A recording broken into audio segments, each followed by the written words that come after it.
Baju olahraga full darah semua. Pas saya masuk ke kolong kontainer, saya teriak-teriak, parah, gak ada.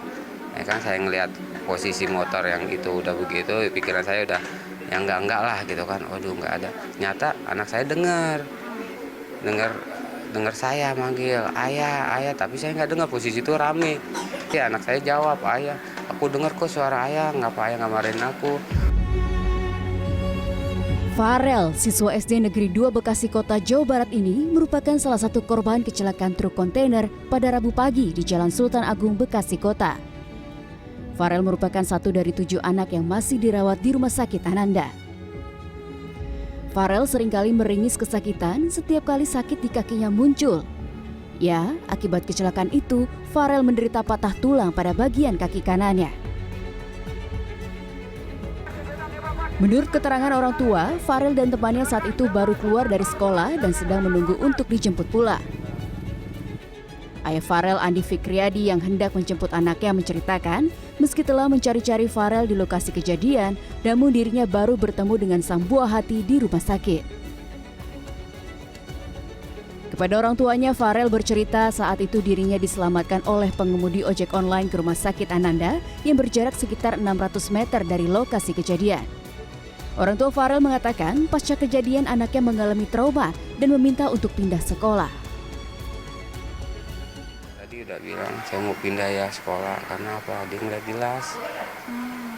Jadi yang waktu pasti kejadian sadar, yang masih kejadian itu dia sadar, masih ngerasa kesakitan, kakinya ngeri. Farel tidak sendiri di ruangan Sakura ini. Dia dirawat bersama 2 siswa SD lainnya. Rata-rata korban anak mengalami patah tulang pada kaki. Namun korban lain, Maulana, mengalami luka pada bagian wajah. Entah karena efek trauma pasca kejadian, sesekali Maulana terlihat terkejut dan menangis setiap kali mendengar suara yang agak nyeri. Selain 7 pasien anak, Rumah Sakit Ananda juga merawat 2 orang dewasa, salah satunya Rojali.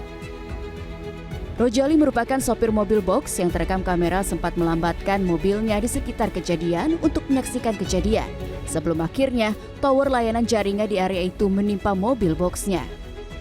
Rojali berhasil selamat dari maut, namun kenek mobil box itu meninggal dunia. Rojali harus menjalani operasi mata karena pecahan kaca.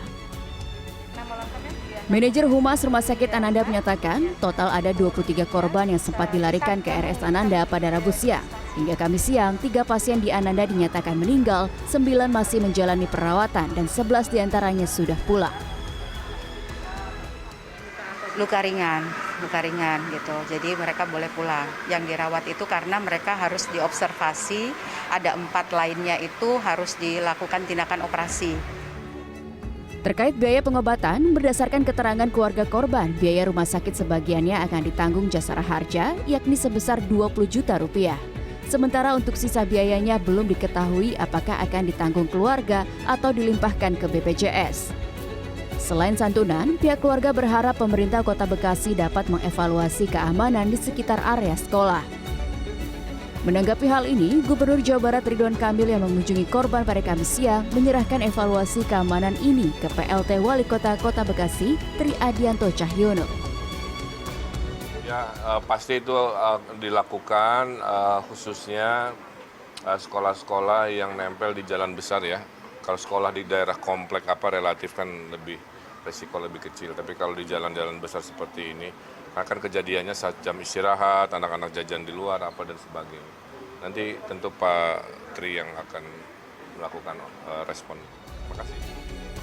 Selain ke Rumah Sakit Ananda, korban kecelakaan juga dibawa ke RSUD Bekasi. Dari 11 orang yang dibawa ke RSUD Bekasi, 7 diantaranya meninggal dunia. Suci Bancin, Evan Askam, Bekasi, Jawa Barat.